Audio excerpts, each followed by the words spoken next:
In today's video, I'm going to teach you how to share files securely using Dropbox.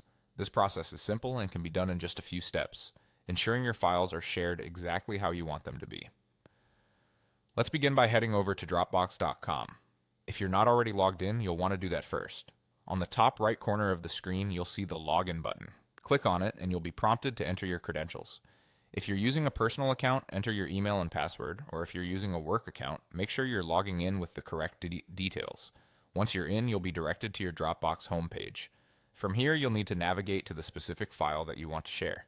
This can be done easily by browsing through your folders or using the search bar at the top if you have a lot of files to sift through. Once you've located the file, hover over it and you'll notice a share button appear to the right.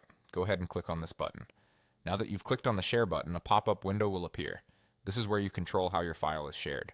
But before we decide who gets access, look towards the bottom of this pop-up and you'll see a small settings icon, often resembling a gear. Click on this to access additional sharing settings. In these settings, you'll find the Link for Viewing section. This is an important step as it allows you to customize who has access to your file. You'll see a drop-down menu right next to Who has access to view. Click on this drop-down and a list of options will appear. You can decide whether anyone with the link can view your file or limit access to only specific people. This selection is crucial to maintaining the privacy and security of your file, so choose the option that best suits your needs. Once you've made your decision regarding who can access your file, make sure to click the Save button to confirm your settings. It's important not to skip this step, as failing to save your changes might mean your file won't be shared the way you intended.